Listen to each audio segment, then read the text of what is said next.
Dear followers of the social media, dear viewers of the YouTube platform, good day and welcome to the final event, It's Possible. Real discussions for real solutions for ambitious climate action. I would like to thank everybody who in the past two events, but also today, are joining our campaign, It's Possible, through the YouTube platform, to the speakers that we have in our studio, and also to the Zoom platform, because we are currently during a pandemic. And I would also like to thank you, dear representatives of the media and of the non-governmental sector that will participate in our discussion today. Today's discussion is focusing on resilience to extreme climate events, because we would like to show what can happen if we do not implement climate action from the enhanced NDC. That is why it's not only possible, but it is very much necessary to activate real solutions in order to manage climate extreme events in Macedonia. Climate scenarios for a country are not beautiful. The changes in the temperature and in the rainfall, as well as the changes in dynamic and intensity climate events, are closely related to the concentration of greenhouse gases. The extreme events, such as heat waves, tropical nights, flash floods, will become more common and more intensive. Even in the optimistic scenario in which we reach the climate goal from the Paris Agreement, there will be 20% reduction of the rainfall in the main agricultural regions in the country, which are even now hit by climate change. We have also witnessed 2 forest fires this week, and the summer is yet to begin. How we can deal with climate change? What realistic measures have been recently implemented in order to reduce the floods, the droughts, the fires, and the food scarcity caused by climate change? What is next to do? The next thing to do is to confirm it's possible to include activities and solutions for managing and controlling future extreme events, and to reduce the risks in agriculture, and to increase security of all citizens. In the previous panel discussions with the experts and with the stakeholders, we have shown that as a country we have a clear vision regarding our activities with regard to climate change, as it has been established in the most recent enhanced NDC, based on realistic goals and national development priorities for realistic, ambitious climate action. Before we start with today's discussion and presenting the speakers today, I would like to thank the Ministry of Environment and Physical Planning, as well as to the UNDP team, who has worked on the development of this event and who has shown that, yes, it's possible.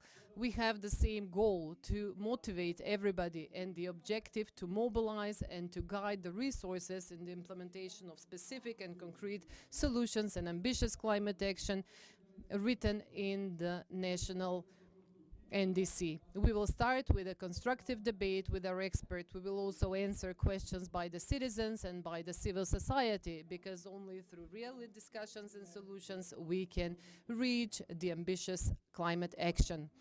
We will open discussion, we will exchange opinions, we will focus on solutions and actions driven and managing the extreme climate events. Fighting climate change, we have to be together. It's time for action. Dear viewers on social media, and for all of you that have just joined in, I would like to welcome you to this online event, It's Possible. This is our last event from this series, but together we will remain to fight climate change. We will have to start a new chapter, and we will have to continue through the implementation of the national NDC. Become involved. It's possible. Every citizen, every organization, every institution need to have a common goal to protect the environment. Dear viewers and dear guests in the studio, let me introduce today's speakers. I would like to welcome Mr. Nasser Nureddini, the Minister of Environment and Physical Planning.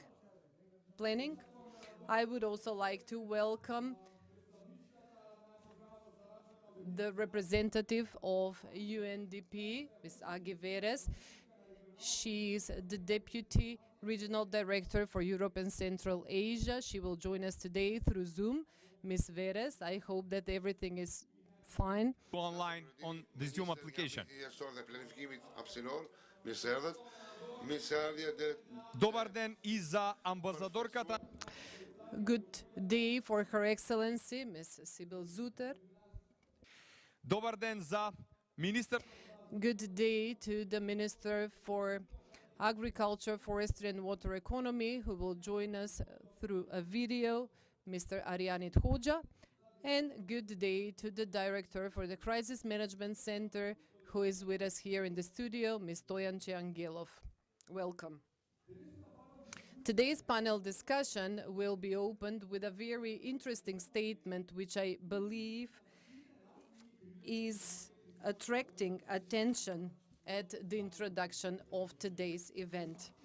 Climate scenarios for our country are not beautiful, are not pink. I would say that they are dark red. Yes, we know that pink world is not easily achievable, but it's probably possible to be achieved with the implementation of the actions in the NDC. If we do not do this, what are the risks? Climate change are main drivers of disasters around the world. Almost 90% of the disasters in the most recent 20 years are related to climate extreme events. The Paris Agreement underlines the need for effective managing risks with regard to climate change in order to minimize damage. In this direction, I would like to invite our guest today to answer on several questions. Remarks. We have with us Mrs. Veres. Thank you for accepting the invitation to be part of this event. Mrs. Veres, the extreme events caused by climate change and are driving disaster risk upwards. Over the past decade, more than 1.5 billion people have been affected by disasters that have costed at least 1.3 trillion US dollars. As valuable partner to the governments, especially in this region, how is UNDP supporting climate resilience?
So can you highlight inspiring examples of UNDP support in our region, aiming to ensure prevention of minimizing the impact of the climate-related extreme weather events and disasters? Yes, thank you very much. Indeed, UNDP is supporting a number of countries in the region, and I wanted to highlight examples on risk prevention and risk governance. And I want to talk about this because risk has become increasingly systemic and multidimensional. If we look at the current COVID situation, that coupled with disasters and climate-induced issues, it's extremely important to integrate risk reduction into development work, into planning, and we need to consider multiple and intersecting threats in this regard. So one of the examples that I can share is in North Macedonia. We have a project, a regional project launched last year, which looks at integrated climate resilient flood risk management in Drin River Basin. This is a very interesting initiative as it's touching upon the issues of several countries, including Albania, Montenegro, and North Macedonia, essentially enhancing the resilience of 1.6 million people living in the shared Drin Basin. It promotes flood risk management approaching, combining knowledge, advocacy, structural flood protection measures, nature-based solutions. So it is an integrated approach. And the first project success story came from North Macedonia this year, from the area near the famous lake Ohrid. And the project supported the cleanup of the riverbed, removing vegetation, sediments, essentially directly reducing the flood risk for the people living around. Other examples include very interesting initiatives, for example, in Uzbekistan to enhance the nationwide multi-hazard early warning system. And we're also working on risk-related projects in Bosnia and Georgia. And within our project, there is an initiative to improve resilience to floods in the Polog region, which I also wanted to emphasize because this is based on partnerships. So what makes these projects possible is our partnership with, for example, the Swiss Development Corporation and the Secretariat for Economic Affairs. And we are looking at on the state-of-the-art urban resilience building and also improving national level legal, regulatory and financing environments for flood preparedness. So as you can see, the success of these projects is to bring together the policy level and the national level regulatory environment that will allow us then, together with the partners on the ground, to enhance the preparedness and essentially prevent the impact of such disasters in the future. Thank you very much for the opportunity to share some examples with you. Thank you, Mrs. Veres. It was a really great pleasure of hearing these lovely words and the cooperation between UNDP and the governments in the region. As I mentioned before, we have in the studio the Swiss ambassador, Mrs. Sibyl Zutter. Dear Mrs. Zutter, for almost 20 years, Switzerland ranks among Macedonia's largest bilateral cooperation partners in various fields, one of them being environment. Can you highlight some of the results of good practices related to climate change and sustainable management of natural resources from the projects implemented so far? Is it working? Yeah, yes. It is. I'm gladly describe a few of our important projects in the country. We've been working for the last close to 10 years in one of our flagship programs in the natural conservation of the nature, long-term nature protection of the country. We were preparing in the Bregalnica region the population and the authorities to really have a clear strategy and a plan how to best protect this area. And I would like to highlight the latest let's say, really success. This was the proclamation of the Osogovo mountain area to proclaim it and give it like a protected area. This was important during many years to bring awareness to the population and the authorities of this region. And it was also important to cooperate closely with the mayors, with the municipalities and with the Ministry of Environment and Physical Planning, because we were really lucky that we had the full support of the minister who is sitting next to me, and thank you again for this valuable support, because without the support of the local population and the authorities, this kind of proclamation would not have been possible. There is another important project I would like to mention, or many in the area of the wastewater treatment that brings clean water to the population. We've helped build many water treatment plants in the country And the latest one is the one we built in Kocani. And what is important to mention there is that we really integrated within this water treatment plant, equipped this wastewater plant is equipped with renewable energy, and can really 80% of the needed energy of this treatment plant can be taken by the solar energy and by sludge that is treated again, and that brings also bio mass back to the functioning of the plant. And then another also, I would say, important project where we have many lessons learned is the Prespa Lake restoration. It's also a project that took 10 years to fulfill. And one of the lessons we have learned from this project and some others in the Strumica region is that without the cooperation of the local population and the local authorities, once more, such kind of projects would not have been possible. And you also have to take into consideration the economic side of such a project, because in the Prespali region, you know, this is an apple producing area where we helped reduce the pesticides that usually farmers would use. And with that measure, we helped to clean the Prespa Lake on the one side, but also to reduce costs for the farmers. Now, I mean, we are talking about climate change, and there is another important project that is still ongoing. This is what was mentioned before by the UN Deputy Director as well, is the flood reduction project in the Polog region, where we help to build resilience of the population and to also to prevent in the future such kind of floods. Like in 2016, there was a hazardous floods in this region. So we really, again, together with the authorities, the local authorities, the national authorities, we help to build up this resilience and to avoid this kind of climate impact in the region, in the Polog region. Since you mentioned the cooperation, it's very interesting, it would be very interesting to hear from your point how well Macedonian project partners fit into the Swiss criteria for efficiency, professionalism and matching result with planned project results. We work with a broad spectrum of partners in this country. We work with the ministries, we work with municipalities, we work with universities, NGOs, and even the private sector.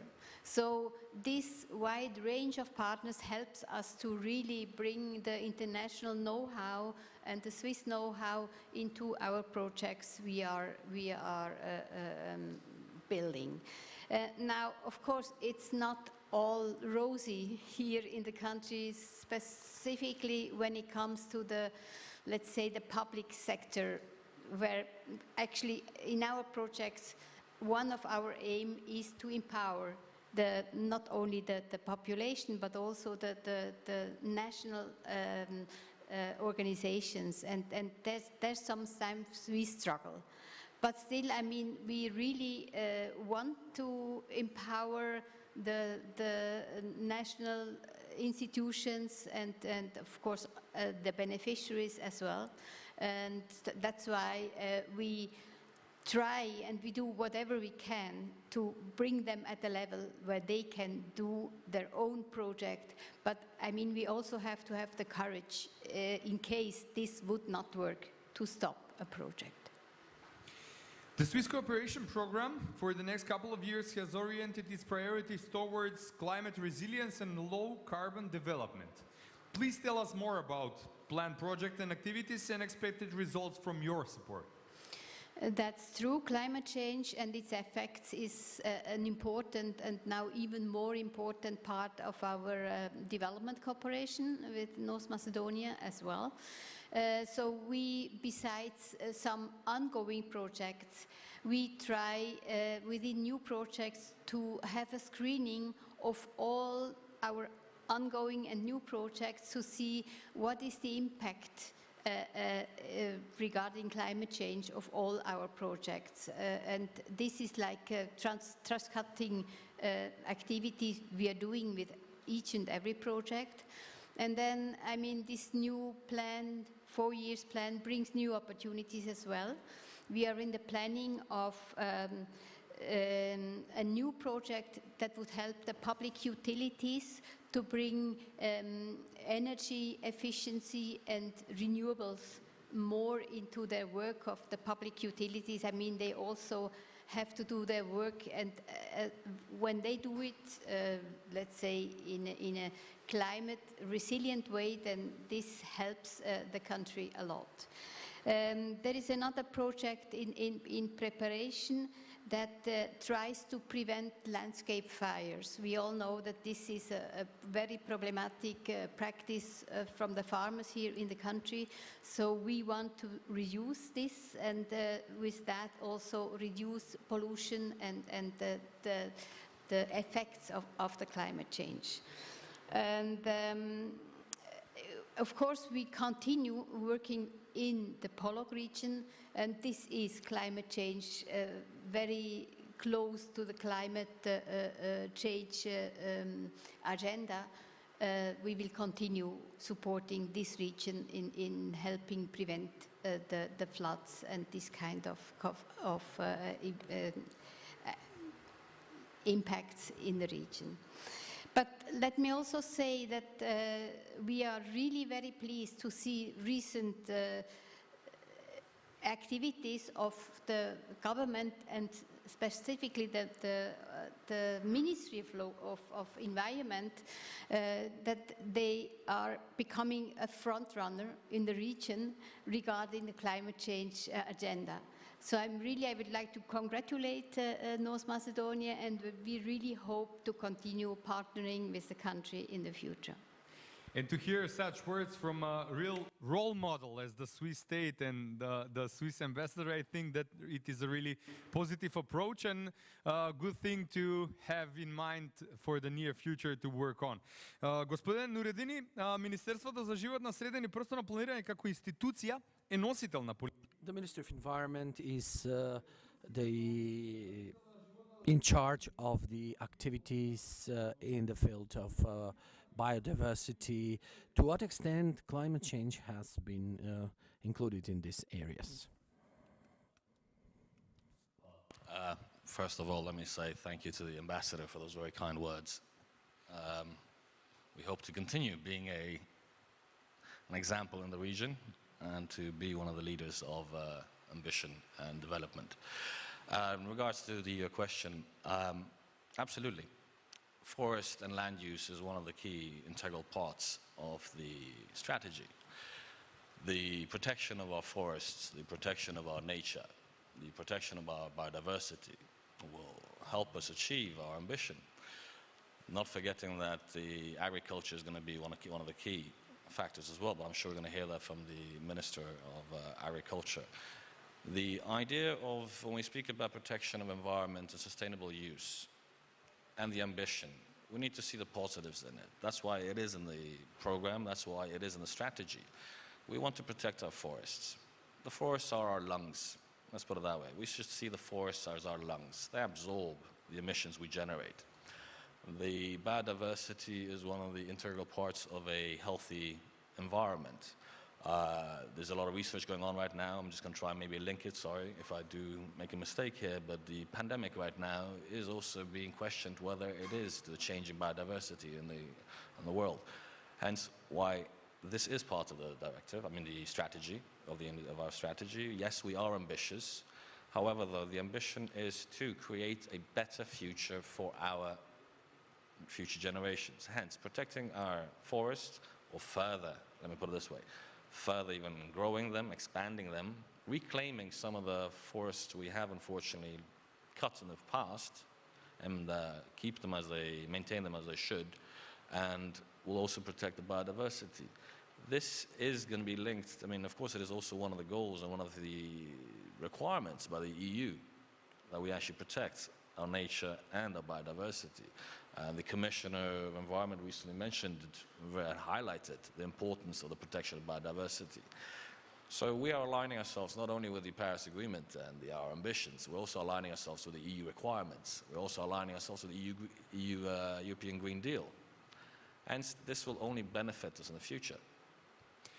Една од најважните работи која што за да се One of the most important things to protect forests, as you said, these are our lungs, is to protect the areas from those who could destroy them. Lately, the ministry has initiated a project of proclaiming different areas as protected areas. To how many of these areas will become protected areas, and will that help us to more easily adapt to climate change? Last few years, couple of years, we've actually made great strides forward. First, I'd like to highlight, and the ambassador already mentioned it, is the proclamation of the Osogova mountain range, which was with great support from the Swiss government, and which was one of the first proclamations we've done in decades.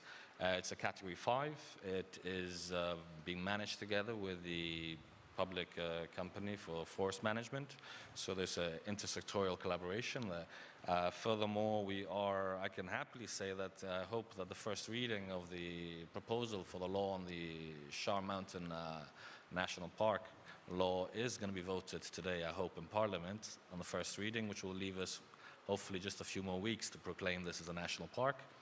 We then furthermore are working on Vodno to proclaim it as a protected area.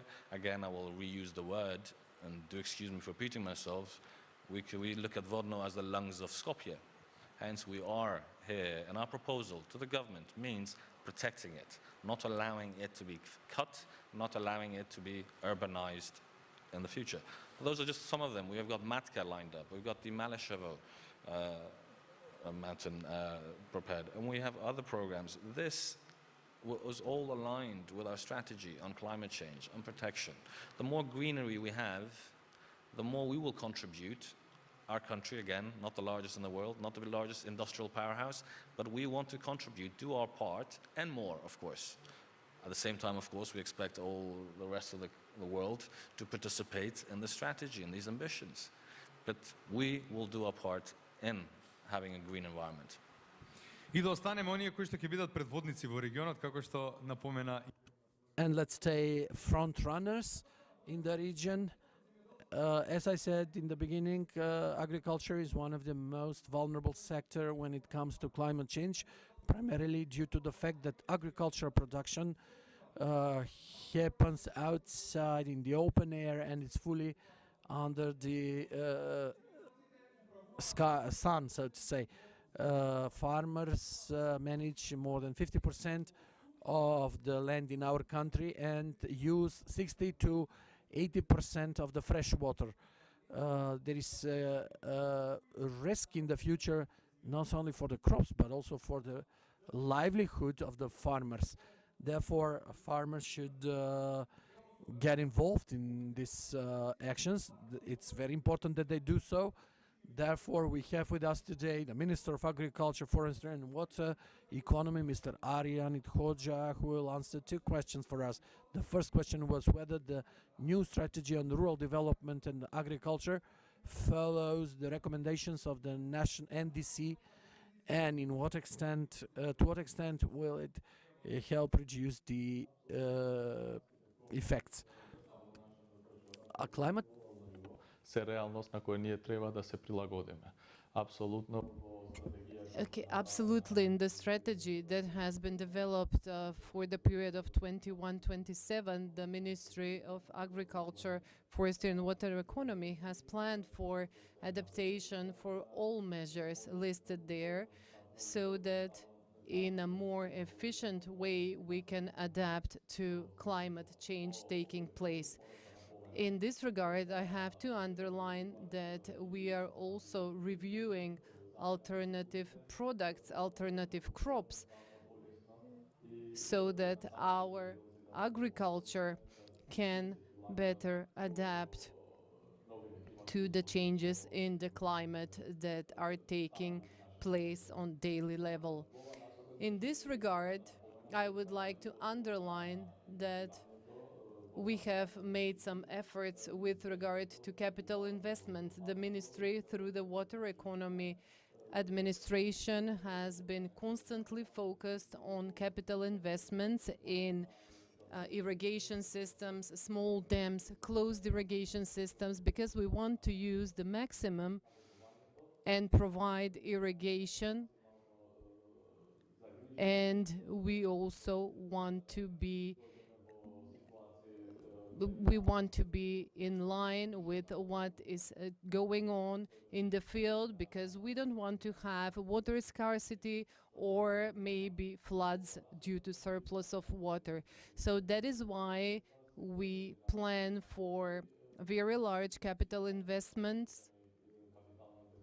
Some of the investments that we support and that have been supported by EPA program from the European Union are focusing on irrigation, and all these changes that we are doing are with the objective to adapt to climate change, because, as I've already said, we feel the consequences. I believe that farmers would also like to ask the minister what real measures have been implemented in order to reduce the impact of floods, fires and food scarcity caused by climate change. We give the floor to the minister. Yes, absolutely. In this regard, we do not only focus on prevention of these natural disasters, but we also focus on remediation. I have mentioned the closed irrigation systems, and they are the priority for our ministry. We have done some very large investment, especially in the project of South Vardar Valley. The two phases have been completed. We are initiating the third phase. Also, we are constructing a closed irrigation system in the Polog region, and this is done in order to prevent floods, and we do our best to protect the citizens. We are also working on hail suppression.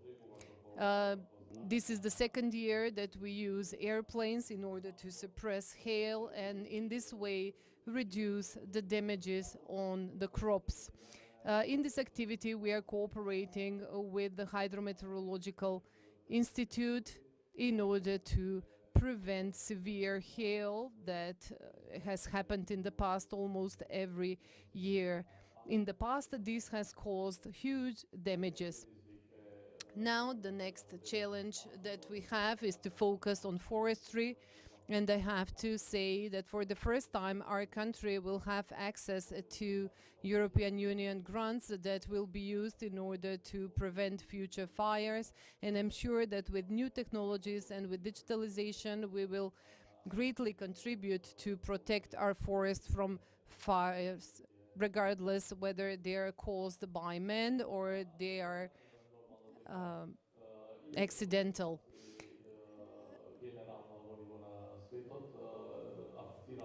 We are also continuing our activities and apply to specific projects and to specific funds that could be used to adapt to climate change and prevent future impacts from the climate change.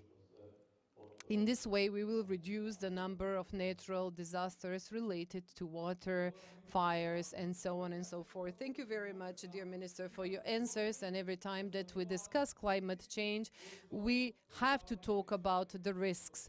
Of course, when we talk about the risks, we always think of the Crisis Management Center. Here with us, we have the director of the Crisis Management Center, so we would like to ask him a few questions. Welcome. Thank you very much. Thank you for inviting me. Is Macedonia prepared to prevent the consequences from climate change, or do we more focus on risk prevention, or we try to remediate damages? Well, of course, Macedonia is prepared to react to crises that may be caused by climate change, but Of course, it can always be better, and we can always react more quickly, because speed is of essence in situations like this. It is not the same whether a fire will be put down quickly. So that is why in the few months we are trying completely to reform the Crisis Management Center. We are doing this because we have detected a few weaknesses in several institutions, and I believe that in the future period our country will be even better prepared in timely manner to predict but also to react to unwanted disasters. You have also asked, do we focus on prevention? Yes, we are trying to predict hazards, we are trying to predict natural disasters and risks. Also, although nature is very unpredictable, I have to say, especially when we consider climate change. But we, as Crisis Management Center, we have a department where we have top professionals who try to predict risks on the security of the citizens and try to predict. Доживува повеќе. Ако се изгаснат непотребно вклучените сијалици, ќе можеме да го видиме звезденото небо. Помалку емисии на штетни гасови. Активирај се, тргни од себе. Сите во акција за брза реакција. Кампања за активно вклучување во климатските акции, поддржана од UNDP и Министерството за животна средина и просторно планирање. Светот на тркалата знае да биде многу возбудлив. Фановите на автомобилизмот добро знаат за што зборувам. Но овој пат сакам да го свртам вниманието на проблемот на климатските промени, предизвикани од емисијата на CO2 што се испушта од возилото.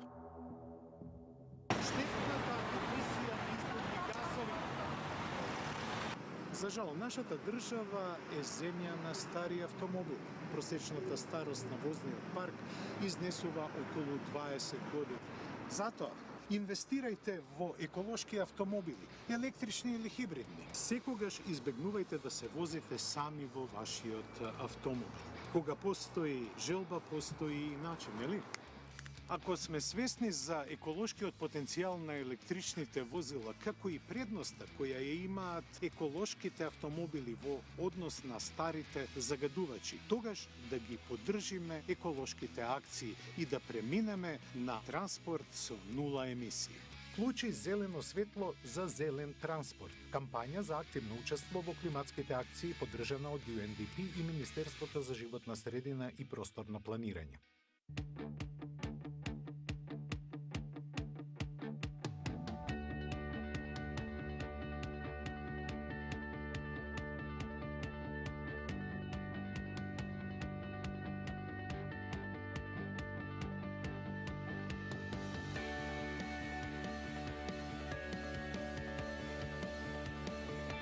Нема да дозволиме пластика да плови низ нашите езера и реки. Ајде да превземеме акција и да ги ослободиме од ѓубре. Не треба туку така да ги фрламе работите. Затоа ајде имагинација, од старо парче нова креација. Патувај паметно. Оди пеш или при подолги релации користи јавен превоз.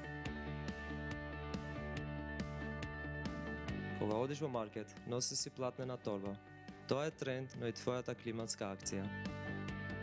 Важна порака! Секое дрво е наша заедничка одговорност. Повторувам, секое едно дрво.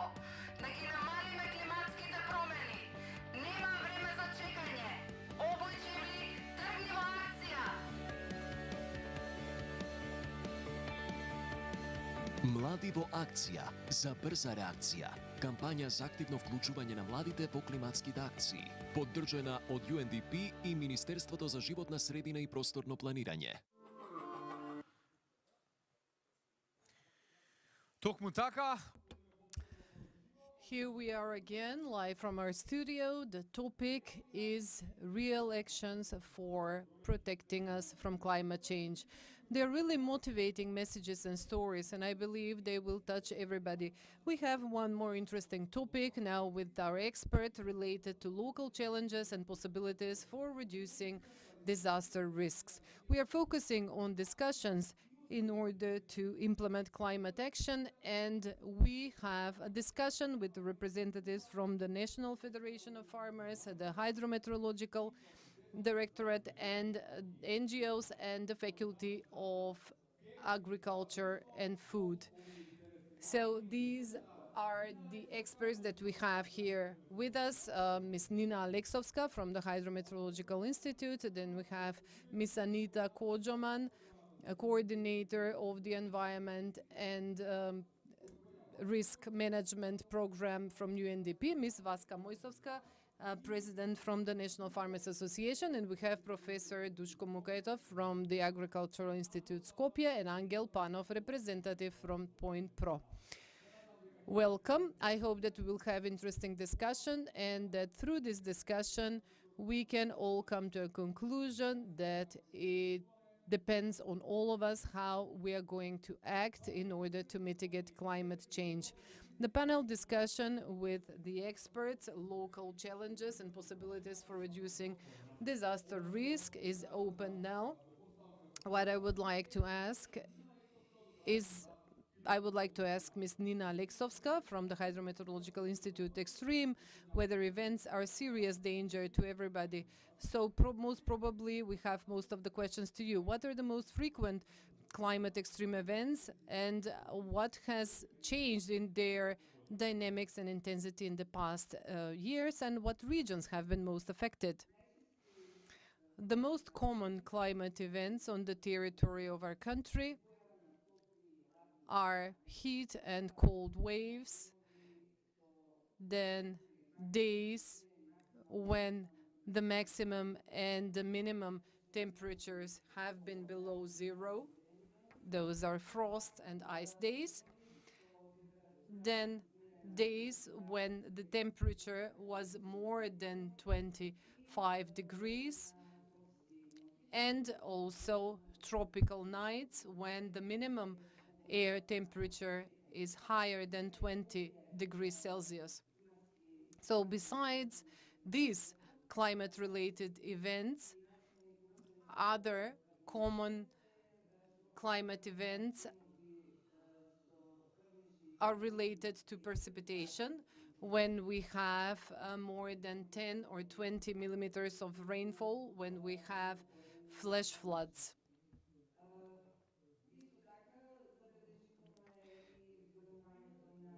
We can also notice that there has been an increase in dry or rainy periods. In the past 70 years, a period for which we have continuous measurements of the air temperature and of the precipitation in our country, we have noticed certain trends of increasing or reducing climate-related events. For example, we have noticed a trend of reduction of the frost and ice days, and also in the occurrence of cold waves. Contrary to this, there is also a trend of increase of summer days, of tropical nights. The duration of the vegetation period has been extended. And we can also see that there has been an increase in the number of days when there is severe precipitation. It is interesting to talk about the change that has taken place in the past period with the occurrence of the heat waves. So by mid-80s, heat waves did not take place every year. There were some years when there were no heat waves at all. But as of 1987, we have heat waves every year. And it is not only a regular occurrence, but the intensity and the duration of the heat waves is also more severe. A feature of all these climate-related events is that the biggest changes have taken place in the past 10 years, because the past 10 years are also the hottest 10 years. It is the hottest decade since we are measuring temperature in a country. With regard to the areas of the country that have been affected the most, the extreme climate events are happening everywhere. But they, of course, depend on the area itself. The intensity might be different. So in the past 70 years, we have not noticed tropical nights in Berovo and Lazaropole, for example. But on the other hand, the biggest change in the frost days are visible in the areas that have higher altitude, like Lazaropole. We can also see that there is snow in April and then 15 degrees Celsius on the 1st of January. This is something very strange. Should we expect things like this in the future? What are the predictions with regard to trends related to temperatures? Yes, we will witness such extreme events, and we will not be surprised. We have to adapt, because the winter will no longer be a typical winter, the spring will no longer be a typical spring, so everything is mixed up. Thank you very much for your explanation. I would like to give the floor to Anita Kojaman from UNDP. Ms. Kojaman, for a longer period of time, UNDP is implementing activities for efficient management of crisis and risks on national but also on local level. Could you tell us more how we can be better prepared to deal and to handle risks and disasters caused by the climate change? Thank you, Dimitar. UNDP has been active in Macedonia since 1998. And the topic of climate change and the topic of building resilience and capacities for handling risks from disasters is very much present in the annual program framework that is being agreed between UNDP and the national partners, but it is also present in the Sustainable Development Framework of the United Nations. This means that this is a priority for everybody and that it requires serious support by UNDP and by other UN agencies in the country. In the past period, the approach of UNDP was to focus in parallel and to analyze, to identify, first to understand what are the risks caused by climate change, and these have been listed in the national communications to the UNFCCC. We have analyzed the vulnerability of the key sectors that are most important for the economic development of the country, and we have developed a set of actions that are needed to address the identified issues. At the same time, all our activities related to risk from disasters is the Sendai framework that sets the goals until 2030. And we are doing our best, our activities, to reduce the mortality, to reduce the exposure of critical infrastructure and the damages done on the critical infrastructure, to have the availability of early warning systems, to build the capacities on national and on local level, and also to develop and implement, which is even more important, national and local plans for managing risks and disasters. In the past period, besides the national communication, I would like to underline some of the activities that have been implemented with the Crisis Management Center: development of methodology for identifying and determining multi-risks and multi-hazards, and determining the critical infrastructure on the territory of the country, and also to determine the crisis management capacity. So as I said, this was an activity that has been implemented on the territory of the whole country. All municipalities have developed these documents, and the municipalities need to update these documents regularly and to use them when they develop urban plans, spatial plans, in order to prevent disasters that will affect the development of the municipalities. In the past period, UNDP was also implementing an activity together with Point Pro. We have made an assessment of flood risks on the whole territory of the country. This was related to an activity focusing on identifying risks and possible social economic damages that could be caused by those risks. Currently, we have developed a draft strategy for risk reduction. Another thing that I would like to underline is recent activity that we implemented with the Ministry of Environment and Physical Planning. This was the methodology for involving climate change in urban planning in the development of the National Spatial Plan. And in the Polog region, we have also helped the risk reduction issues to be involved in the urban plans. This is extremely important considering that the urban planning, spatial planning, how it is done on local or national level could also prevent future disasters.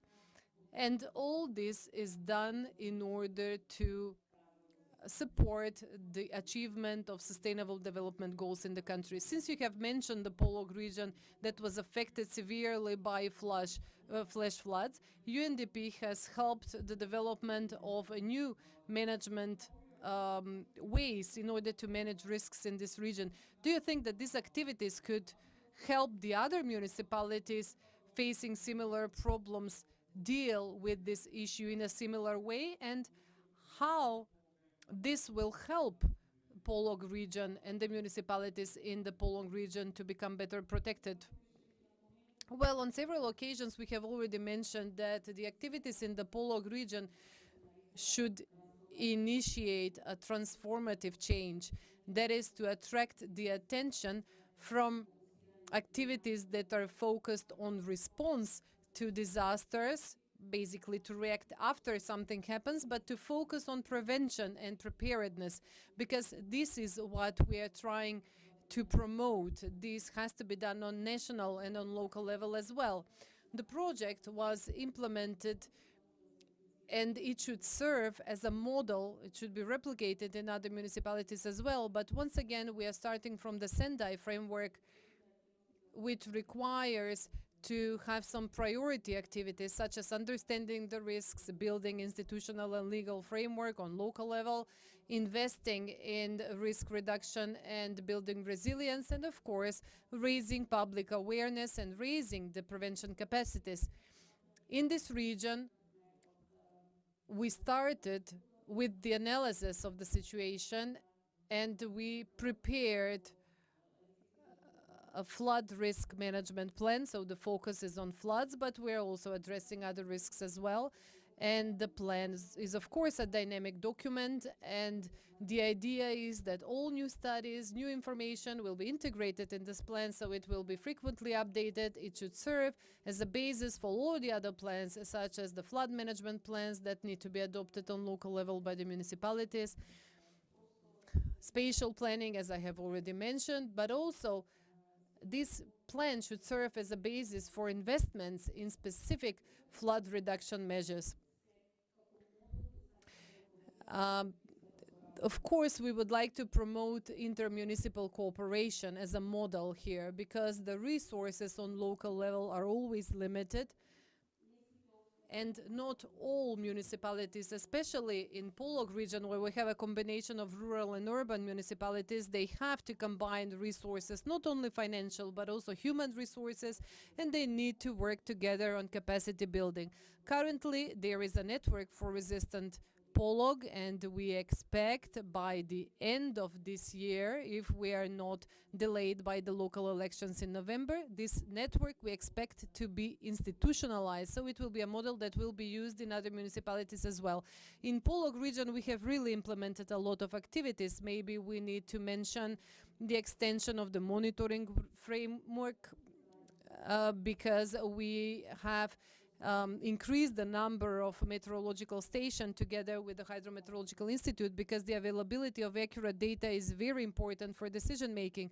Currently, we are also preparing the technical documentation for specific structural measures that will be implemented along River Vardar, Poroj, Pena, and other rivers. We have to address some issues related to mudslides, landslides, and we have to focus on awareness raising, which is not only responsibility of the citizens, because the citizens with their actions can also contribute to resilience, but they can also contribute to opening of new risks. I could only mention the waste management as an issue when waste is thrown into the rivers, which blocks the flow of water, construction being made in the vicinity of the rivers.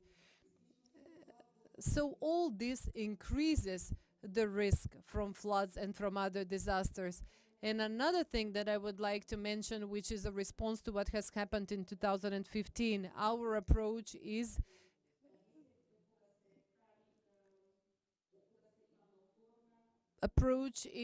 to have an answer to a disaster, and not to integrate the same risks in the activities, but we need to do better in order to prevent future risks. Now we will continue with Moisovska, that has information from first hand, when now we're talking about the farmers, how they deal with climate change, because you are on the first battle line when fighting climate change. What is the biggest challenge for you? Drought, flood,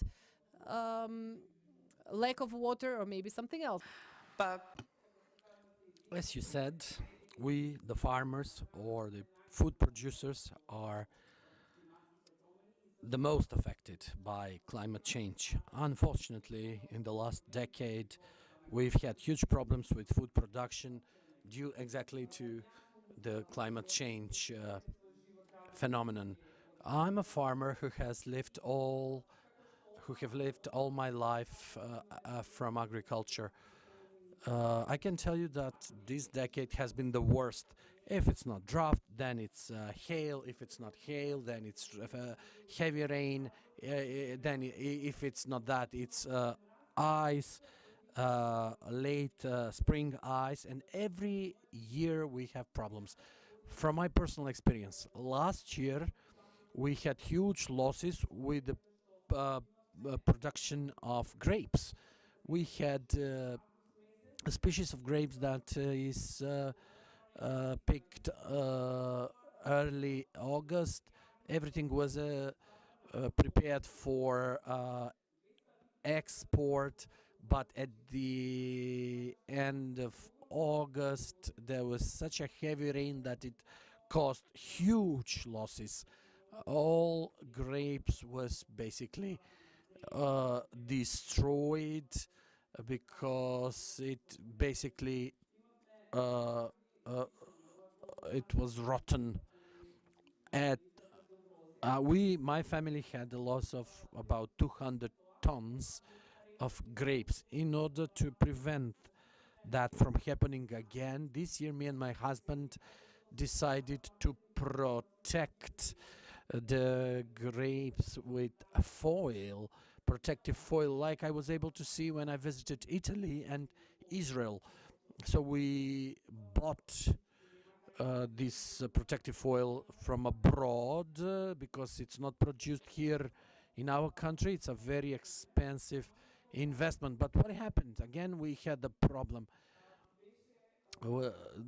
As soon as we've wanted to put the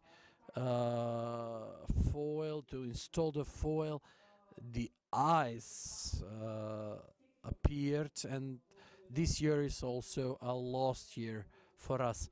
There is basically no sector in agriculture in North Macedonia that is not affected by climate change problems. Since our association lobbies for all farmers, we've seen with our own eyes how people struggle from one year to another, no matter in which field of agriculture or livestock breeding.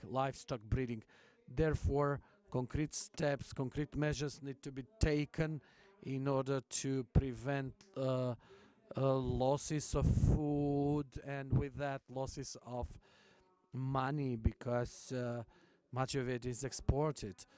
We as National Federation of Farmers have regular training events with our farmers, and we teach them about ways how to protect themselves against the problems caused by climate change. But farmers don't have enough money to invest in such protective means and protective ways. Therefore, we need to take this situation with climate change very seriously and do much more in the future about it. The farmers with the low prices for their yield are unable to invest in these expensive climate change protective systems like anti-frost systems, protective nets, protective foils, and other measures. Do you cooperate with the? Do you have cooperation with the faculty, agricultural forte? Of course, yes. We as association,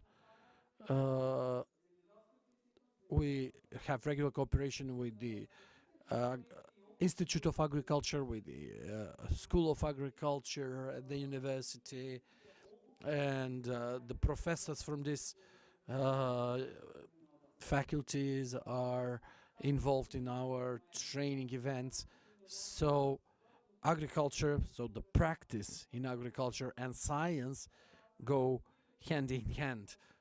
We need more support from the government. We as an association held a climate change forum in 2018 where all farmers from all sectors gave recommendations to the institutions about the measures that need to be taken in the future for better adaptation. Some of the recommendations were about protective foils, protective nets, anti-frost measures. Also in the National Program on Rural Development in the Ministry of Agriculture and Forestry and Water Management, the farmers can apply for funds, but I think the share provided by the government should be higher, not to be 50%, but to be 70 or 80%, because all these protective measures cost a lot of money, and we need a better situation with our irrigation and drainage canals. The minister said that they invested in new irrigation systems. It's wonderful. It's a wonderful news, because now water is indispensable everywhere.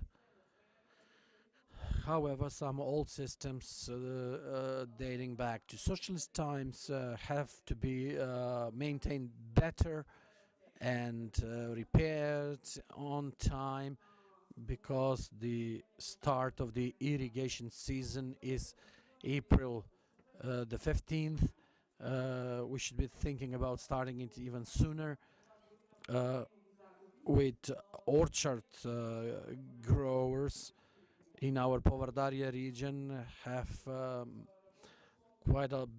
quite big losses this year in Kavadarcine, Gotino, Gradsko. There will be no fruits this year because on the 8th, 9th and 10th of April there was a late spring ice and frost, and the buds were destroyed. Some farmers had 100% losses. These farmers fear their bare livelihood this year. They have to at least maintain these plantations. Not that not only that they will have no revenues this year, but they will have costs for the maintenance. So the climate change is a reality, definitely. Professor Mukaetov, you are from the School of Agriculture from Skopje.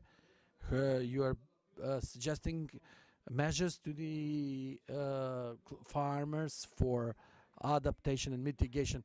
What climate change are easiest for farmers to be protected against these negative effects? Thank you very much for the invitation. First of all, I would like to mention a few specific features of the agriculture. Agriculture production is the most vulnerable sector in the climate change arena, because the activities happen in the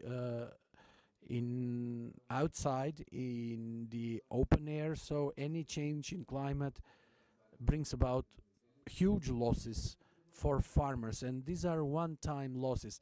They happen once during vegetation, but for that year their revenues are lost, their profit is lost, and the material losses are huge. In this sector there are many operators, many producers. It's difficult to reach to all of them and to spread the idea about what climate change is about and what needs to be done apropos of that. So they vary in terms of age structure, technical knowledge, and they have different adaptation capacity in terms of their financial basis and so on. Due to all these reasons, the measures to be implemented, the measures needed are numerous. I'd like to say that we've already had accumulated some experience with that. In the last years, in cooperation with UNDP, we've worked on implementation of such measures for greater resilience and greater sustainability of agricultural production in several regions in our country. Another good example was a USAID funded project. At 16 test fields we demonstrated adaptation measures vis-a-vis climate change effects. Based on these years of experience, I can say that when designing and proposing measures for climate action, we must make sure that these actions are simple and easy to use, user-friendly. They shouldn't require farmers to have some great technical knowledge. That's one thing. Secondly, these measures have to be designed in a way so as not to take too much time for their implementation by farmers, because farmers are anyway too busy. So these are all push factors.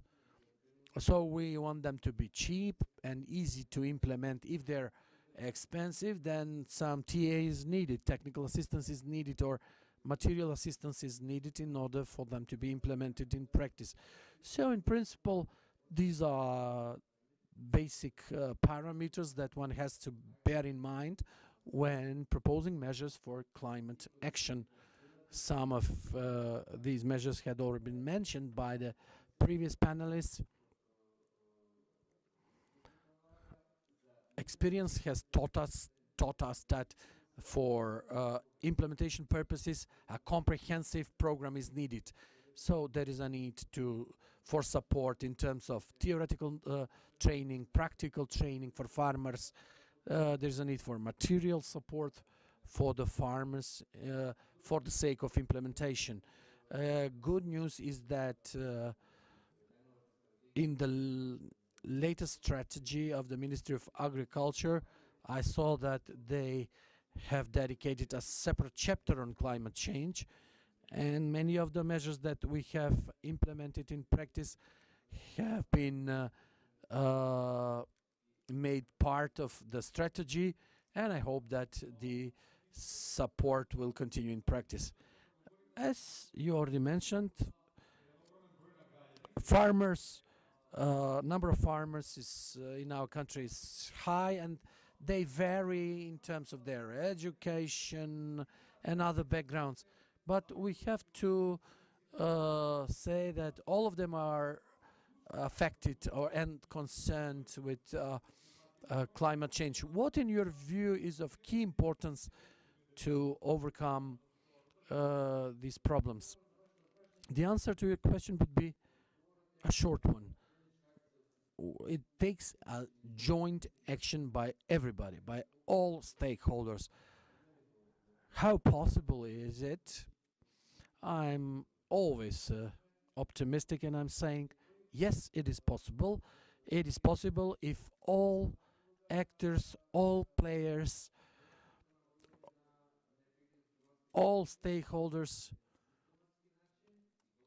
were involved in a systematic manner and over a long period of time, if they make their contribution. I'm referring primarily to the institutions, both at central and local levels. I mean the academia, the civil society, NGOs, and of course farmers associations.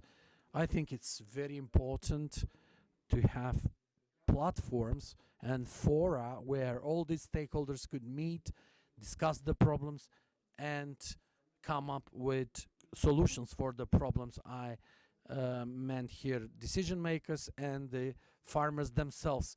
So we need communication, constant communication, in order to change the paradigm, to change the perception. I think that we still don't have clear vision about how important climate change is and how threatening it is for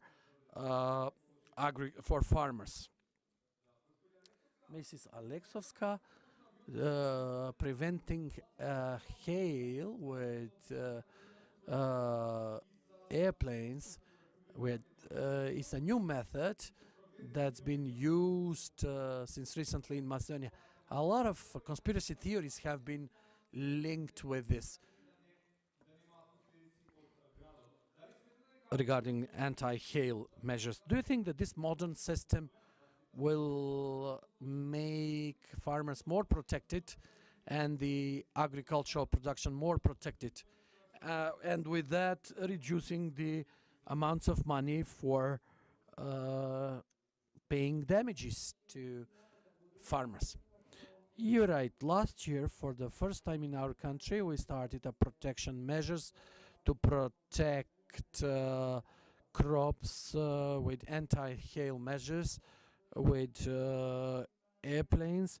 This was done all over the country, but the more intensive activities took place in Ovčapolje, Pelagonia, and Strumica regions. Last year, we noticed number of days with hail bearing clouds. The number was higher than the average number. From the grassroots,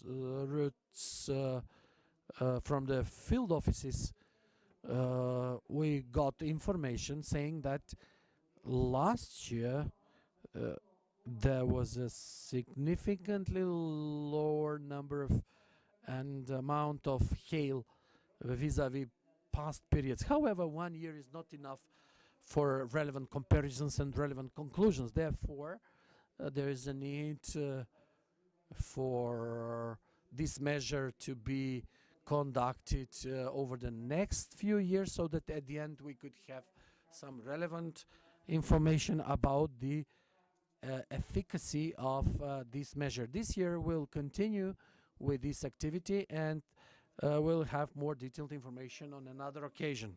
Now I would like to give the floor to Mr. Angel Panov from Point Pro,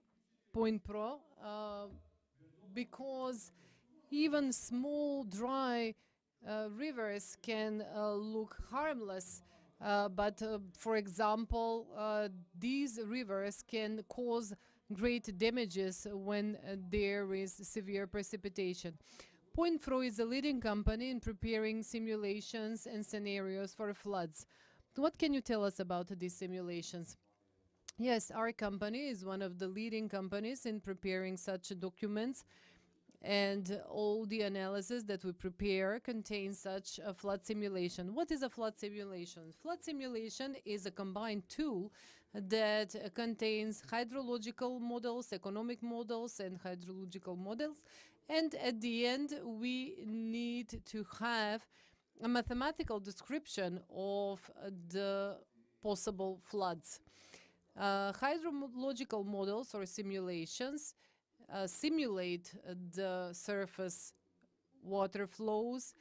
Sometimes we use the historical information based on past precipitation, and the hydrological models basically give at the end hydrograms, which are important in order to detect how much water will there be in some river basins, and even speed of this water, so that in the end this is all united with an economical analysis.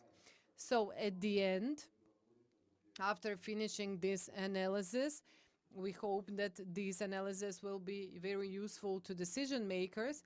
We present this data in GIS platform, and in this platform it is very clearly stated what number of population can be affected by a specific flood, and also where specific measures need to be taken.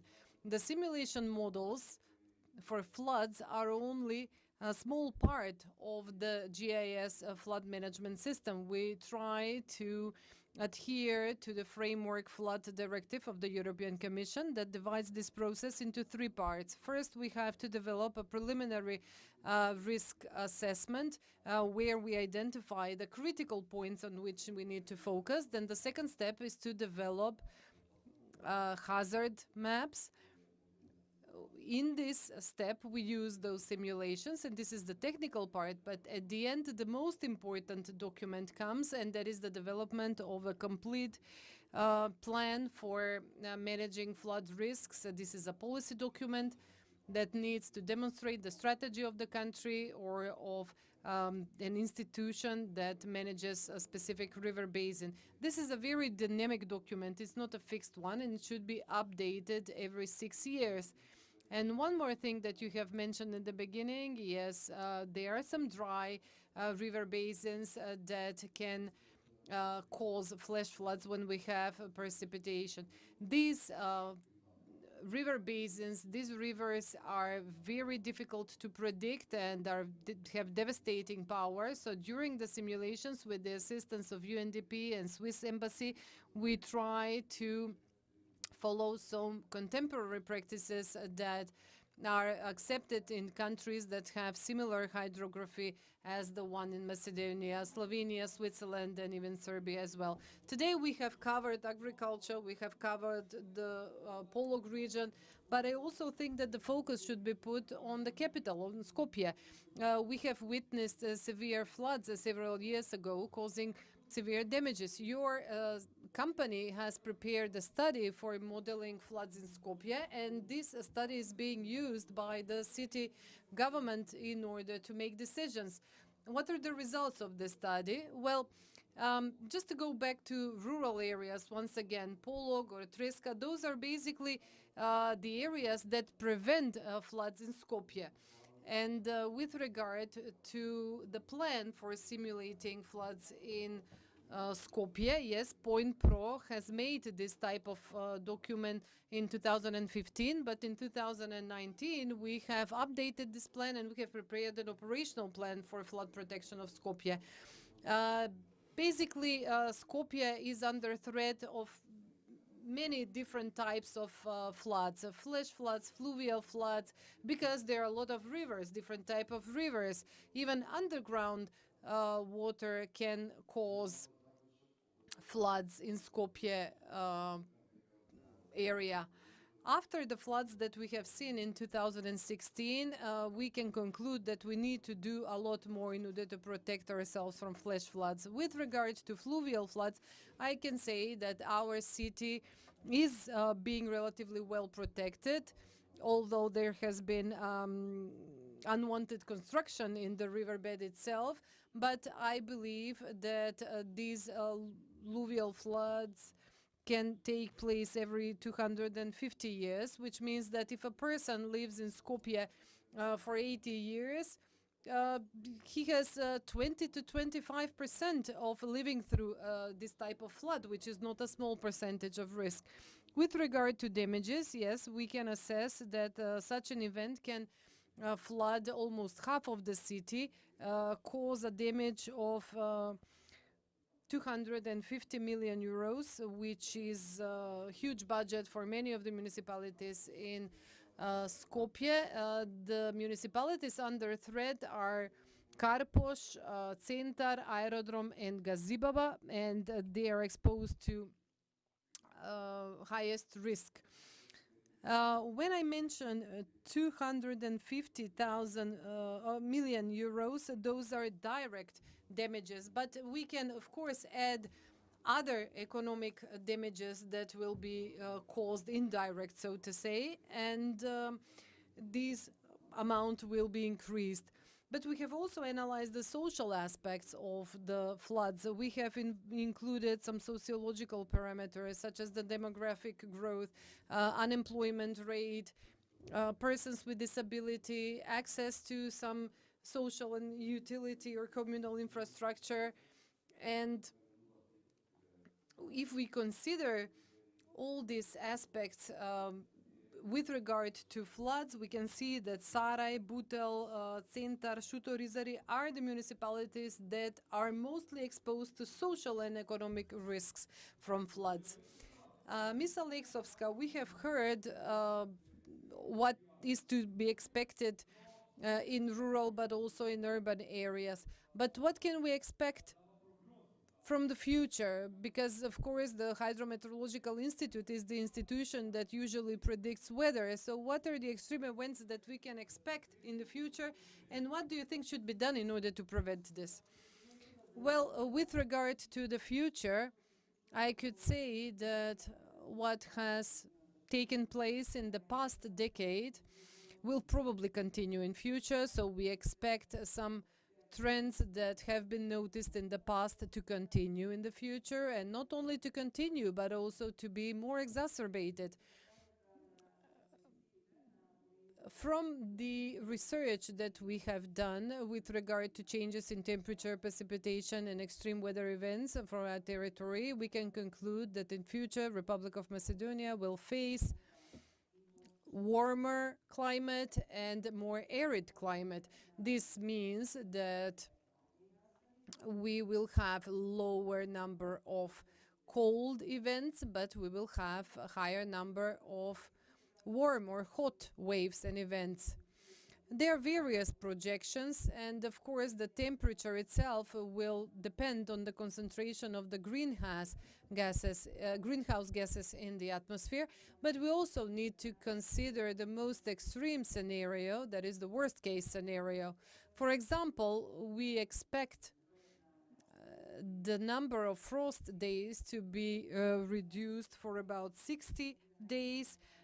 This reduction will be biggest on places with higher altitude. Also, we will have a lower number of ice days, and we will have less cold waves.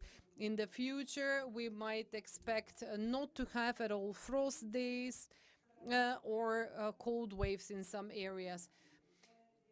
We also expect to have increase in the number of summer days, and also we will have more tropical nights. It is interesting that there is a difference between the number of tropical nights, which will be higher, up to 60 more days for places that are with a lower altitude, but it is also expected to have 10 more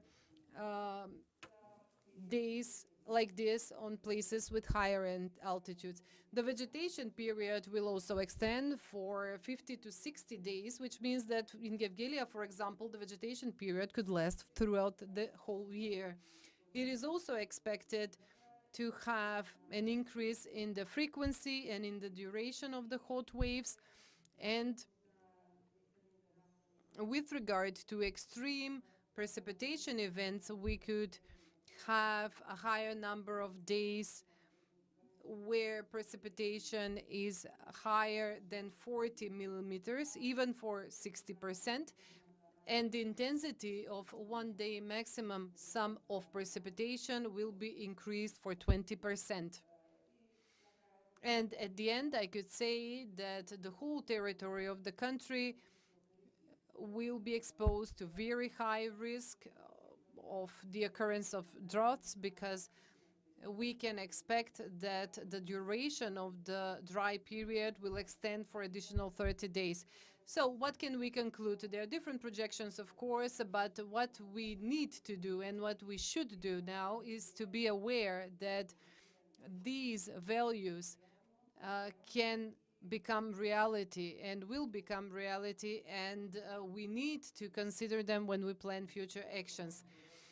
All this shocking data that you have shared will be a reality if we do not take climate action now. Ms. Kojoman, we have heard a lot of information now. What can we do and what UNDP can do in order to help the country in this regard? We have come to a point when I believe that the awareness has been increased, awareness for climate action. Is it possible?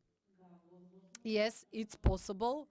It's possible to reduce the negative impact of climate change and to build resilient cities and communities only by joint integral approach of all social stakeholders on national and on local level.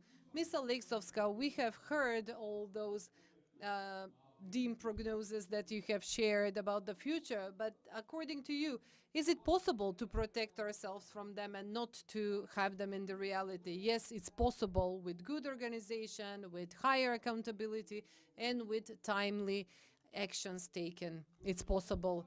Ms. Moisovska, maybe you are feeling the consequences now, but do you think that it is possible all of us to work in the same direction and to have no longer climate changes in the future? I am an optimist.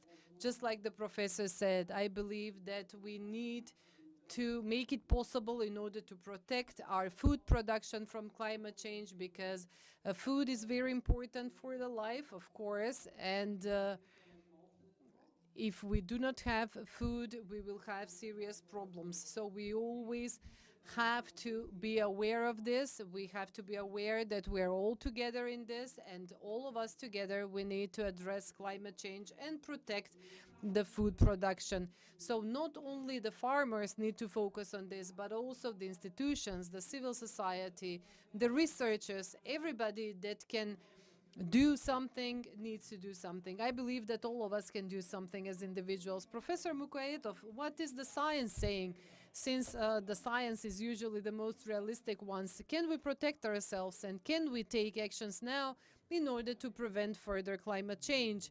I would like to add, it has to be possible because there is no other alternative, and all of us, every individual has to do what is necessary in order to contribute to reducing the impact of climate change. Thank you very much. And at the end, we have Mr. Panov. Mr. Panov, since you're representative of the private sector that has a real image, what might happen if we have the darkest scenario? Is it possible to protect ourselves? Yes, theory maybe says that it is possible, but in practice we are a little bit more skeptical. I am convinced that there is no absolute protection from floods. There will always be a residual risk. But of course, with an integrated risk management where we will have smart measures and activities, smart urban planning, plan for the risks and for the disasters, it is definitely possible to minimize the risk of floods in the future. Thank you very much for sharing this optimism and even for sharing this skepticism, because it is also important to make people awake so that they can understand that it's not happening somewhere elsewhere, but it's happening in our backyard. Thank you very much for this wonderful discussion. I hope that you have enjoyed it, and I would like to thank all the citizens that have followed us through the YouTube platform. In the following minutes, we will have the questions from the civil society and from the journalists who have asked questions through the online platform. We will start with the questions from the media, so that is why I would like to invite our colleague from Kanal Pit TV. Are the subsidies for the farmers appropriate and help them deal with the climate change? And what are the additional subsidies that they may require?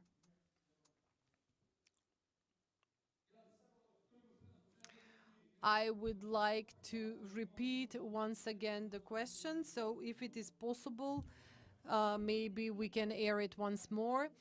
So are the subsidies that are given to the farmers sufficient and help them to deal with climate change? And what additional subsidies they might need? Okay, so this is the question that is targeted to the representative of the farmers. The subsidies that are being given and awarded now to the farmers, those are mostly related to sustaining the crops. So they are related to the crop itself, and they might be used for investment in new crops maybe. But so are they sufficient was the question. Well, since the buyout prices for agricultural produce in the last decade have been lower than the production cost for the farmers, they cannot invest in climate change protection measures. So that is why a more dedicated support is needed coming from the national agriculture program, from the IPART program, with a higher amount. I have previously answered this question in my previous response, but if there are some additional questions, of course, I can repeat this. Next question from the colleague from Slobodan Pečat Medium. Let's hear it. Good afternoon. I'm Mimi from Slobodan Pečat. My questions to you are as follows. From flood analysis you've made so far, what is the riskiest region in North Macedonia? So maybe this question you could answer it as an expert. Although Skopje is one of the more protected cities, but due to the concentration of the population and the infrastructure, it's one of the riskiest regions. Then the Pelagonia region, due to agriculture. The Strumica region is also under risk of floods. Bregalnica region maybe less, and the river Treska basin. Then the Ohrid and Struga region. I'll repeat once again, Skopje and Pelagonia regions are the riskiest, and the Polog region, of course. From all these regions, Skopje is probably most at risk due to urban planning. Yes, concentration of population, and the fact that all the critical infrastructure is concentrated within a very small area. The third question is from Alpha TV, Alexandra Ovcharska. Let's hear the question. Hello, I'm Alexandra Ovcharska from Alpha TV. I have two questions. The first one is, how important are scientific research and science for adaptation? And secondly, is there someone who can teach the farmers about the measures needed to be taken? I guess, Professor Mukaitov, you can answer the first part of the question. If I understood well the question, what the question was what the role of science was with regard to climate action. So the role is, without false modesty, huge, because science should provide support in several aspects. First of all, selection of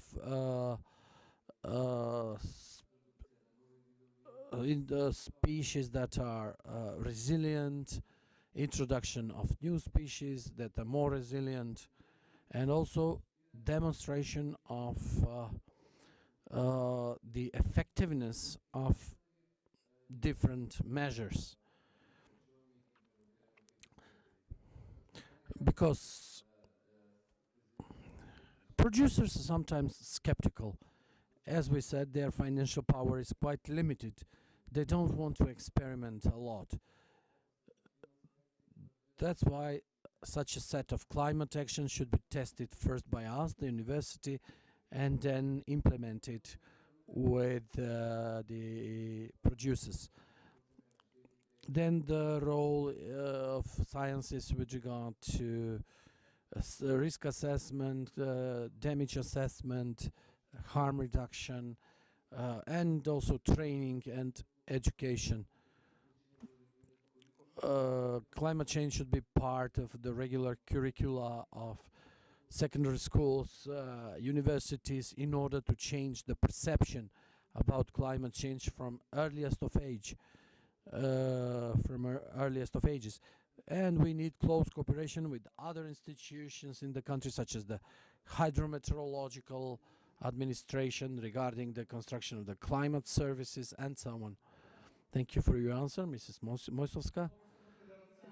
This was a question for the Federation of Farmers, I guess. So who will convey the recommendations? The National Federation of Farmers represents all farmers from all sectors in Macedonia. We are a socio-economic partner of the Ministry of Agriculture, Forestry and Water Economy. All our recommendations and suggestions are submitted to our to the Ministry of Agriculture. Some of them are accepted, some aren't. It all depends on the will, the funding available. We as organization are representing our farmers, and we send all their proposals and recommendations to the relevant institutions. Thank you for the answers. We'll have a chance to speak also with representatives of the NGO sector. We have them online through the Zoom application. Welcome Dr. Romel Velev, who is the president of the Red Cross Macedonia, and Georgi Selkov, representative of the NGO, the Hour of Planet Earth. Good day, both of you. Dr. Velev, you're first. I hope you can hear me, yes. Dear panelists, dear participants, we are living in a time where crises are ever more complicated, and the need for humanitarian assistance is ever greater. The death toll is huge, and that's even aggravated with climate change. What's typical to natural disasters is that the work of volunteers in the Red Cross and other humanitarian organizations is increasingly important. The Red Cross of Macedonia is among the first responders always. The Red Cross organization is open for everybody, and will continue our humanitarian mission across the country, and where needed, to send assistance to areas at risk. And that's a characteristic of our universality. We help each other, and we are on equal footing with everybody. The crisis like the COVID-19 pandemic and climate change remind us that disaster risk management is a task for everybody. Municipalities should play a key role there. Building resilience and elasticity of the local governments through robust structures and risk management processes is a key prerequisite to address these threats and in order to take adequate measures locally and at a broader level. My question is, what's been done, what is being done now, and what needs to be done in the future in order to have more resilient municipalities to extreme climate events? Thank you, Dr. Rommel. I suggest Mrs. Kojoman gives an answer to this because we don't have a representative from municipalities here. Thank you. Primary responsibility for investing in prevention and risk reduction lies with the state, with the government. However, there is shared responsibility regarding the actions taken between central and local authorities, between other national institutions such as the Crisis Management Center, the Save and Rescue Directorate. I also mentioned before the citizens and specialized organizations like the Red Cross organization. During the process of decentralization, it's important to note that some of the competencies related to climate change are decentralized. In order for local authorities to be able to build resilient municipalities, the decision-making level has to be brought at a lower level. One has to incentivize local authorities to invest, and funding must be made available for this, because the decentralization process has been faced for years now with the same problem of delegating responsibilities without properly funding that. In order to avoid such a situation, one has to identify the funding sources adequately. The government cannot provide for it all. Partnerships have to be built, like with NGOs. Then the modality of public-private partnerships, risk transfer mechanisms, and so on. Together with the Ministry of Environment, we'll promote in the future the recommendations in this regard, because we think it's unsustainable to continue the practice where after every big flood, because it's usually floods, that's why I mentioned floods, the only mechanism to be that those who were affected to be paid damages for that. Yes, that will continue to some extent, but one has to explore other ways, because in this way people are not stimulated to insure themselves, to pay insurance, to have insurance policies, insurance premiums. So partnerships are important, innovations are important, providing support for startups with regard to prevention, but also with regard to the recovery phase. Green recovery is important, as it's very often now being mentioned, and cooperation with academia, with the science sector, especially applied science, is important. Municipalities need to establish links with the adequate faculties, universities, because for students this will be a great opportunity for facing reality, for a reality check. Several times capacity building for municipalities for planning purposes was mentioned, especially at local level. We are referring here to urban plans, then the flood management plans at local level, developing plans for save and rescue, and all these plans must be harmonized between each other, because it seems that now there are too many plans and we are not sure still if we provide full protection at local level.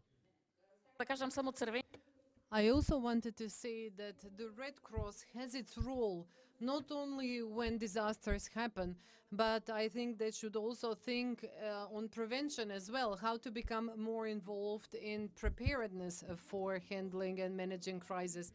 I have a sub-question to Mr. Panov, because you're also directly cooperating with the local government when they are developing their strategies.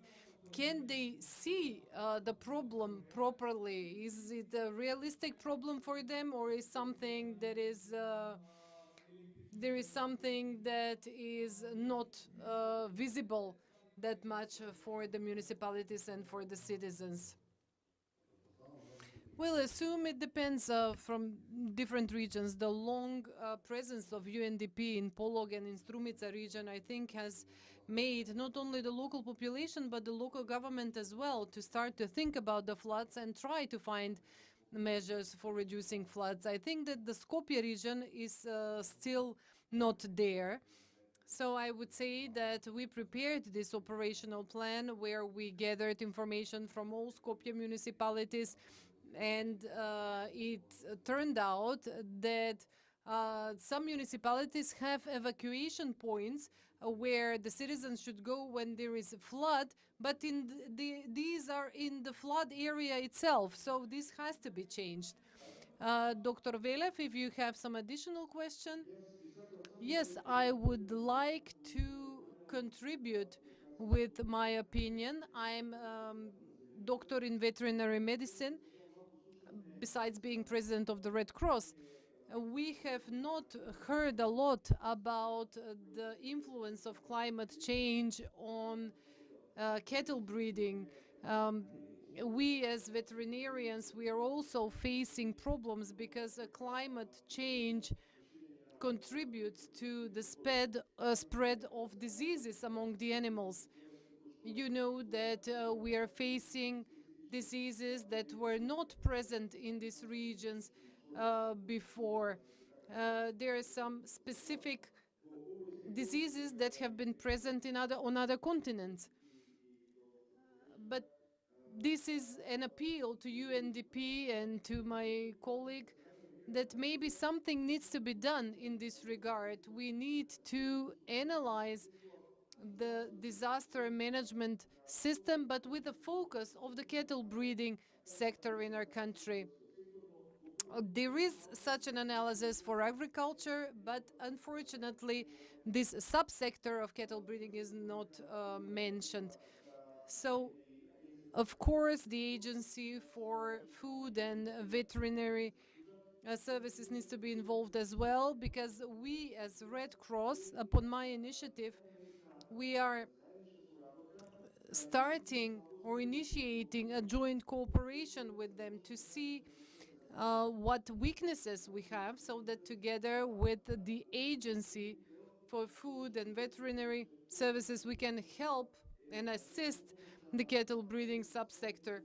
So we do not only need to help the vulnerable population, but we also need to focus on animals as well. So this is one comment that I would like to add to what has already been said. Thank you very much. Ms. Moisovska, would you like to add something to this?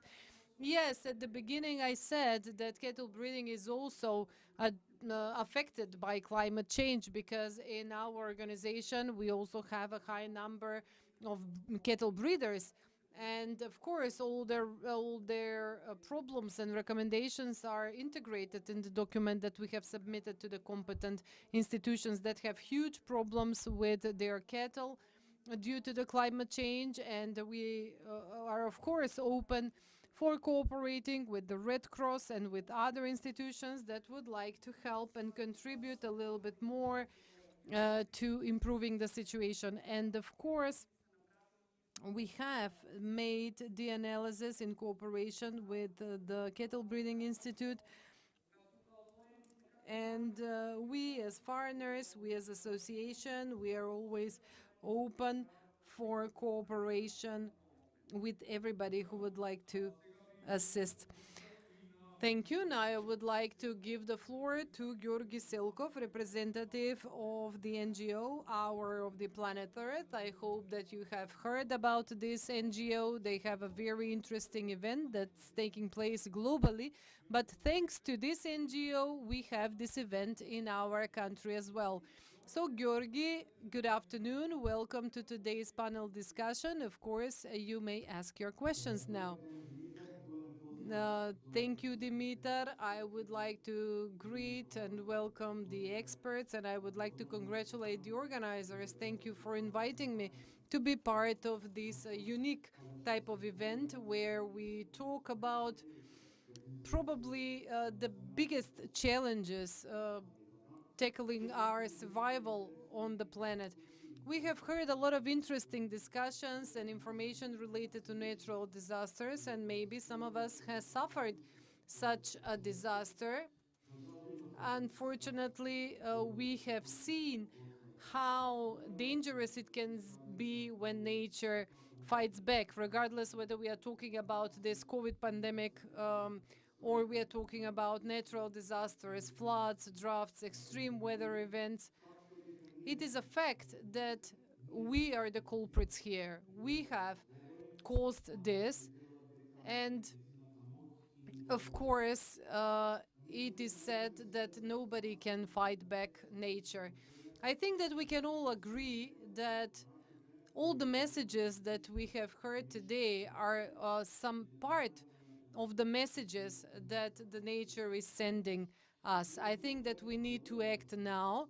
We in the Planet Earth Hour, as a global brand that is active in more than 180 countries around the world, as an extended hand of WWF, the World Nature Fund or Wildlife Fund, we believe that nature can be the biggest ally in fighting and addressing climate change, and that is that nature is fundamentally in the essence of a healthy planet and the best and the most powerful solution for saving ourselves from climate change and from the effects that we can see today. And only through protecting nature from uncontrolled disaster and from uncontrolled destruction, we can achieve our goal to have healthy, sustainable, and climate resilient future for all. So my question would be whether in Macedonia, of course, I'm expecting the state institutions, the government, the academia, international organizations, or the business community have analyzed the relation between the human-inflicted nature destruction. Here I refer to forest cutting, wildfires caused by human pollution of the air and of the water, especially in those regions where we see that these extreme climate events are present. Are there national plans focusing on protecting or restoring the nature? And is it possible nature to be a key factor or to help us in reducing the effects and the impact of climate change, especially in those sectors that are represented here, agriculture specifically? So my question is addressed to everybody present in the studio. Maybe every one of them could share their opinion because they represent different areas that are very much concerned with climate change.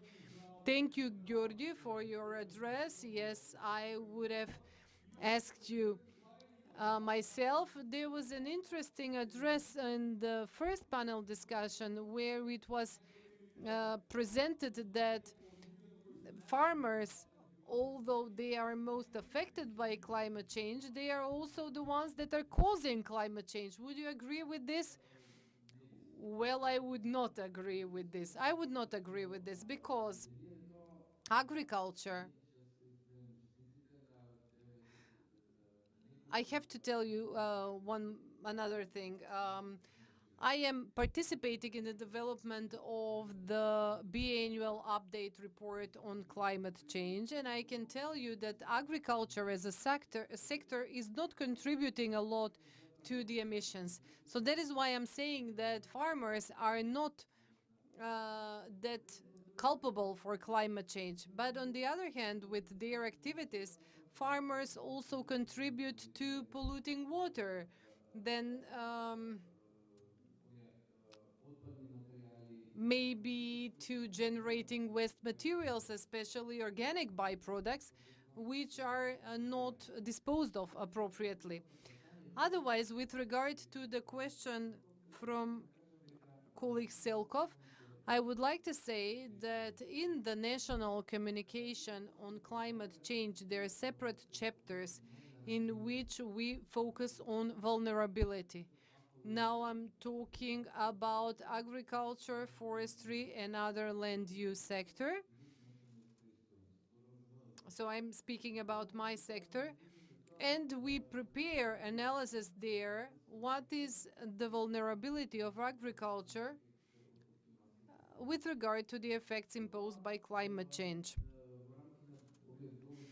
After this, within the biannual update report, we'll also monitor the changes in the land use. So I can tell you that we have updated the database containing greenhouse gas emissions coming from agriculture from 1990 until 2019, where we have considered the conversion in the land use.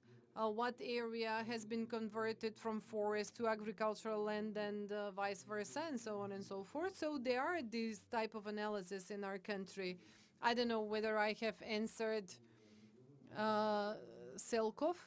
Muisovska, would you like to participate? Because this question is directed to everybody who think that they can contribute.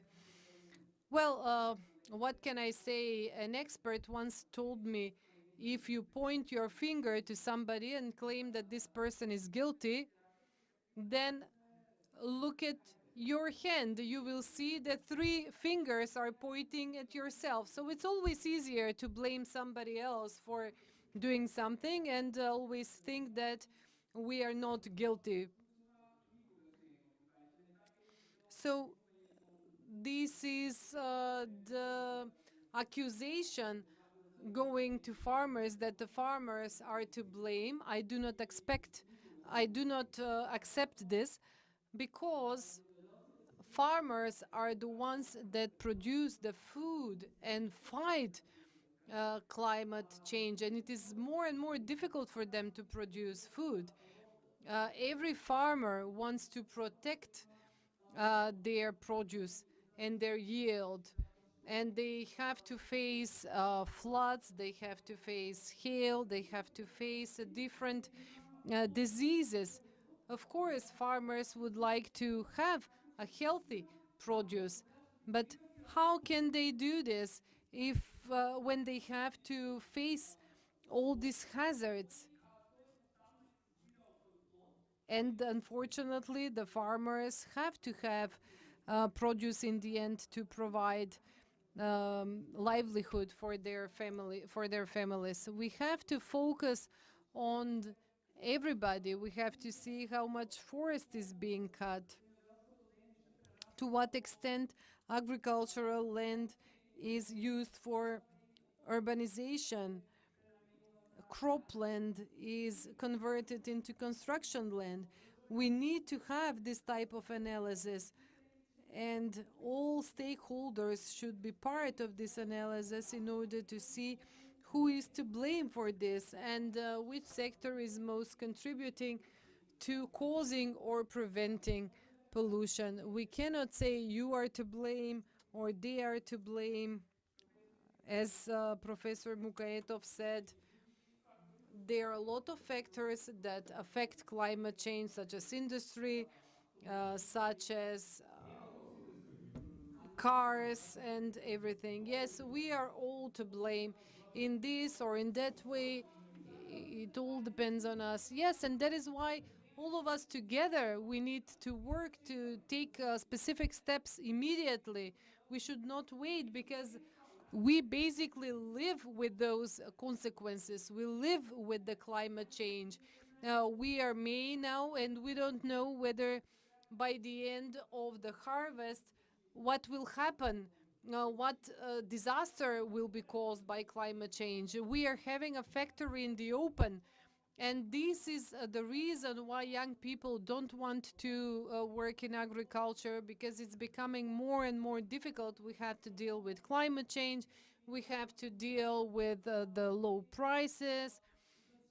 So it all affects the willingness of people to deal with farming. Just one more minute to respond to Mr. Velev. Vulnerability of cattle breeding is part of the analysis that have been made in the National Communication on Climate Change, and there is an action plan actually prepared what to do and what farms should do, regardless whether we are talking about dairy farms or different types of farms. These information are available on the website of the Ministry of Environment and Physical Planning. It's titled klimatskipromeni.mk, and you can also find various studies and analysis prepared in the past period. For example, I would like to mention there was a recent study, air pollution in Skopje and climate change. This is one of the analyses that have been prepared by Manu. Nature and the utilization of nature, integration of nature in the implementation of measures in Polog is also one of the examples that we would like to share, because we don't want to extend or to continue the approach where we would like to lay concrete in the rivers and to make them channels, but we would like to use nature to benefit the reduction of some risks, of course, if possible. On another project that we have implemented with EU funds, we have implemented several activities in which we promote payment for ecosystemic services. So water as a service has to be paid for by those that use it. And we also need to promote the nexus approach. If we take water as a source, it can be used for production of electricity, it can be used for water supply, it can be used for agriculture, but in order to be rationally used, we have to have an integrated approach of everybody. There has to be a joint strategy, a joint activity, and all those strategies need to lead to a joint target. If you'd like to take the floor, I would draw a link between human anthropogenic activities and climate change. The floods in Skopje in the summer of 2016 was a combination of the two. On the one hand, there was extremely heavy rain, and on the other hand, there was the problem of forest that has not been maintained at all, eroded, landslides, and so on. In an analysis we made about Polog, it was established that in some parts of the Shara mountain, there are losses of trees of some 8%, and I'm very happy that Shara will be proclaimed a monument of nature. Thank you for the answers. If the NGO members are happy with the answers, I will thank you for the possibility for your involvement in this panel